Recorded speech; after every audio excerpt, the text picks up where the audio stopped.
Hello everyone, and welcome to the 6th annual Rayronu Hunger Games. It's a little earlier in the morning. I'm in a decent mood. I'm here to just basically vibe and tell you the story about how 23 people die and 1 person lives, because that's what the Hunger Games is. For those of you watching, or for those of you involved who don't know what's exactly is going on here, the Hunger Games is a book series where essentially people are volunteered as tributes to die in a sort of annual purge to keep morale in a country full of a bunch of bullshit. What the simulator does is creates a text version that I read off in the video, and then from there, that's basically it. We see people die, we see people form alliances, break alliances, so on and so forth. We have actually had one winner, as far as I'm aware, from this crop of people here, that winner being me, and we're gonna see if I can repeat history. Usually I keep kills and wins, I keep track of those, but since this is a new group of people, I'm only going to keep track of the people who are okay with their scores being added to the overall Hunger Games standings. So at the end of the video, where there would usually be a standings, here's the kills, here's the winner, those stats aren't exactly going to be tracked. For this video, it's mainly just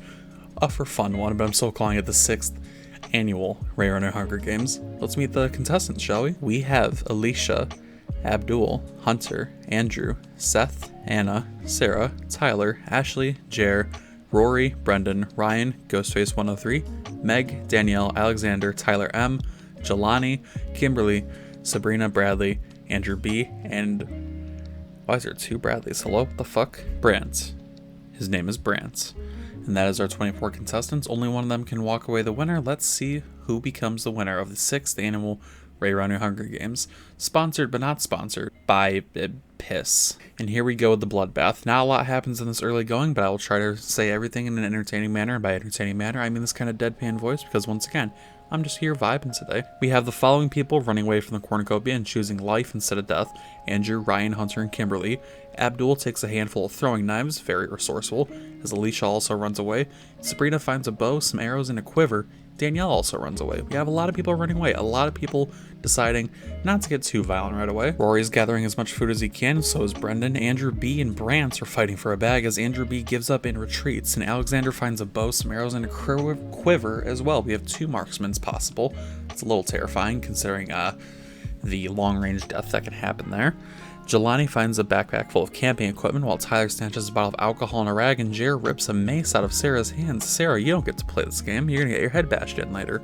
Anna and Meg both run away from the cornucopia, so does Ashley, as Bradley takes a sickle from inside the cornucopia. Seth repeatedly stabs Tyler M to death with scythes, making the first death. And Ghostface 103 grabs a backpack and retreats. Can't see it because it's off screen, but trust me, it happened. So we already got 1 death. That's good to see. It's not just nothing happening. As day 1 begins, we have Brant running away from Kimberly. By the way, if I ever pronounce anybody's names wrong, please correct me, and I also apologize. Alexander scares Danielle off as Seth practices her archery, while Ashley and Jelani fight Rory and Meg. Rory and Meg survive, so that's Ashley and Jelani now dead, while Ghostface 103 injures herself. Alicia receives clean water from an unknown sponsor, and Jared decapitates me with a sword. God damn it, I always die day 1 or I survive until the end. No in between, literally none. Sabrina discovers a river, while Sarah receives medical supplies from an unknown sponsor, and Ryan explores the arena. Anna's trying to sleep through the entire day. She just doesn't want to fucking deal with it. It's too much. Don't blame her. Bradley tends to Andrew B's wounds. Andrew and Brendan work together for the day, and Abdul attacks Tyler, but he manages to escape. We have 4 cannon shots and 4 deaths. Tyler M, Ashley, Jelani, and Hunter. All dead. I'm dead. Rory loses sight of where he is, while Alexander kills Anna while she's sleeping. Looks like sleeping wasn't the best course of action there, Anna. Seth, Meg, and Abdul sleep in shifts, while Andrew sets up camp for the night. Brendan receives clean water from an unknown sponsor, while Brant receives medical supplies from an unknown sponsor. Both very nice things to have. Jer looks at the night sky. Bradley and Andrew B sleep in shifts, and Alicia thinks about winning, while Kimberly is awoken by nightmares. Need to have a sleeping buddy, Kimberly, or else that's what happens. Sarah thinks about winning. Ghostface 103 sets off an explosive, killing Sabrina, Ryan, and Danielle. 3 kills for the price of 1 from Ghostface, as Tyler sees a fire but stays hidden. Rory, Ghostface, Brendan, and Sarah and Seth all hunt together for tributes. Very smart considering Ghostface, I believe, has the highest kill count now. While Abdul collects fruit from a tree, and Kimberly steals from Alicia while she isn't looking.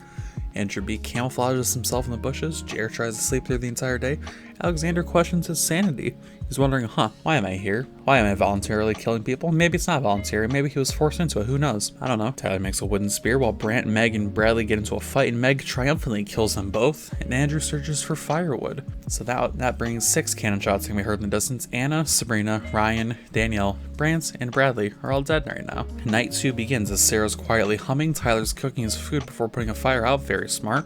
Abdul's bashing Andrew's head against a rock several times. Very violent. Very evil, very nice. Andrew B and Alicia talk about the tribute still alive while Meg attempts to start a fire but is unsuccessful. Meg is great at killing, but she's not great at basic survival instincts, and Rory bleeds out due to untreated injuries. Again, survival instincts, not too well. Jared thinks about winning while Ghostface and Brendan sleep in shifts. Kimberly tends to Alexander's wounds, and Seth thinks about home. Day 3 begins, and we have some more strategic maneuvers happening as Seth is stalking Alexander. Sarah's running away from Andrew. Ghostface, Jared, Brendan, and Tyler are hunting for other tributes. Ghostface is sticking to groups, whether it's killing them or hunting with them, so very smart from them. Meg receives clean water from the sponsor. Alicia's pricked by berries. Abdul camouflages himself, and Kimberly tries to spearfish with a trident. We have 2 cannon shots can be heard in the distance as Andrew and Rory are both dead. Let's take a look at everybody's status. See what districts have been completely eviscerated. We have District 2 and 11, both completely gone. And the current kill leader is Meg with 4 kills, Ghostface 103 trending right behind with 3, then Rory with 2, and then Seth and Alexander each, along with Abdul and Jer, with 1 kill each. Let's proceed. Night 3, Alicia and Brendan are sleeping in shifts while Sarah tends to Kimberly's wounds. Abdul, Seth, and Ghostface discuss the games of what may happen in the morning while Alexander starts a fire. Tyler receives an explosive. Jared and Andrew sleep in shifts, and Meg cooks her food before putting her fire out. I want to see some more violence. We're seeing a lot of strategies here, a lot of pacing their time. I want to see some more bloodshed. It's getting a little too boring for me.